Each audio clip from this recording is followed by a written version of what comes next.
Quality और consistent performance के लिए सिर्फ सिल्वर पंप्स एंड मोटर्स, नाम याद रखना। હવે આજે કયા સ્ટોક છે કે જેની ઉપર રડાર રાખવી છે, તો સૌથી પહેલાં આપણે સ્ક્રીન પર તમને હું એ બતાવવા માંગીશ. તો સ્ટોકમાં આપણે સૌથી પહેલાં વાત કરવા માંગીએ તો આજથી આપણને એફએન્ડોમાં નવા 45 શેરની એન્ટ્રી થવા જઈ રહી છે કે જેની સૌથી પહેલાં હું સ્ક્રીન પર તમને જણાવીશ કે આજથી વાયદા બજારમાં કુલ 45 નવા શેરની એન્ટ્રી થઈ રહી છે કે જેમાં ખાસ કરીને ફોકસ કયા શેર રહેશે. તો ફોકસમાં આજે આપણને કે ઝોમેટો છે, ડીમાર્ટ છે અને જીઓ ફાઇનાન્શિયલ રહેશે. આ ત્રણ ખાસ રહેશે ફોકસમાં. એનું કારણ આપણને એ છે કે આ એફએન્ડોમાં આવ્યા બાદ નિફ્ટી 50માં પણ આવી શકે છે ઝોમેટો, કે જ્યારે બી કોઈ આપણને સ્ટોક એફએન્ડોમાં એન્ટ્રી લે પછી એના ચાન્સીસ વધી જાય છે નિફ્ટીમાં આવવાના. અને ઝોમેટોમાં એવી ચર્ચા પણ છે કે તેઓ અહીંયાથી નિફ્ટી 50માં આવી શકે છે.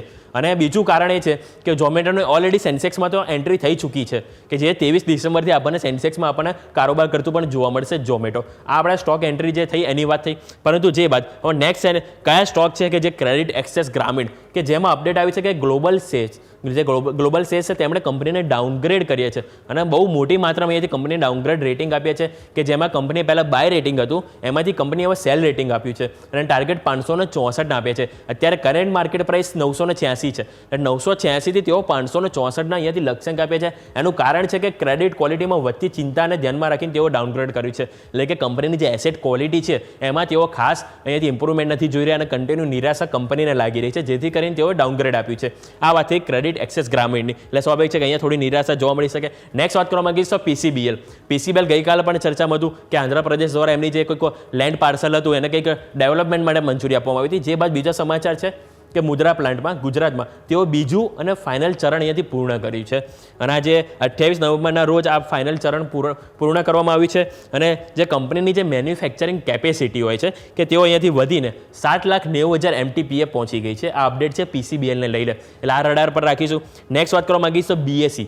બીએસસીની એન્ટ્રી આપણે એફએન્ડોમાં તો થવા જઈ રહી છે, પરંતુ બીજા સમાચાર એ છે અમને પ્રાઇસ બેન્ડ છે જે 29 નવેમ્બરથી એટલે કે આજથી આપણને બદલાવ થતું જોવા મળશે, બરાબર. અને સાથે સાથે સર્કિટમાં બદલાવ થવા જઈ રહ્યો છે. એટલે ઘણા એવા સ્ટોક છે કે જેમાં 10% અપર સર્કિટ અહીંયાથી આપણને જોવા મળશે. ખાસ કરીને વાત કરું તો અદાણી ટોટલ ગેસ છે, પછી પેટીએમ છે, LIC છે, જીઓ ફાઇનાન્શિયલ સર્વિસ છે, Zomato, bank of India, avenue supermart, સાયન, પીબી ફિનટેક, આ દરેકમાં 10% અપર સર્કિટ લાગવા જઈ રહી છે. પરંતુ જે ખાસ બદલાવ છે કે એવો બદલાવમાં ચર્ચામાં એવું આવ્યું છે બે આપણે છે સ્ટોક એક્સચેન્જ, એક NSE અને એક BSE, રાઈટ. હવે અત્યારે એવું આવ્યું છે કે ફોર એક્ઝામ્પલ BSEની જે પ્રાઇસ છે આપણે કોઈ માની લો કે કોઈ બી રોકાણકાર છે એ BSEના કોઈ બી શેરમાં આપણે રોકાણ કરવા જાય છે અને જે પ્રાઇસ મૂકે છે એ ટાઈમે કોઈ બી અટકણો આવે કંઈ બી થાય તો ઓટોમેટિક NSEમાં શિફ્ટ થઈ જશે અને NSEમાં કોઈ બી અટકણો આવે તો એ BSEમાં શિફ્ટ થઈ જશે. એવો બદલાવ તેઓ અહીંથી જ કરવા જઈ રહ્યા છે. હવે સ્વાભાવિક છે કે NSE તો લિસ્ટેડ છે નહીં, BSE લિસ્ટેડ છે, એટલે કે આ જે સમાચારને લઈને BSEને આજે રિએક્ટ કરતું જોવા મળી શકે છે.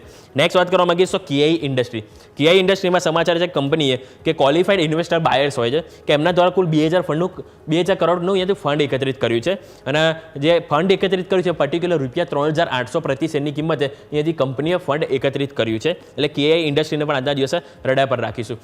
નેક્સ્ટ વાત કરવા માંગીશ તો PC જ્વેલર્સ. તો PC જ્વેલર્સમાં બોર્ડે 16 ડિસેમ્બર તેઓ અહીંયાથી જાહેર કરી છે સ્ટોક સ્પ્લિટ માટેની ડેટ. એટલે અહીંયા સ્વાભાવિક છે કે સ્ટોક સ્પ્લિટને લઈને પણ અહીંયા એક એક્શન જોવા મળી શકે છે, કોર્પોરેટ એક્શન. એમાં સમાચારમાં એવું છે કે એક શેરની સામે કંપની 10 શેર અહીંયાથી વિભાજિત કરશે. એટલે કે તમારા પોર્ટફોલિયો ફોર એક્ઝામ્પલ 100 શેર હશે તો 100ના 1,000 શેર થતાં તમને અહીંયાથી જોવા મળી શકે છે.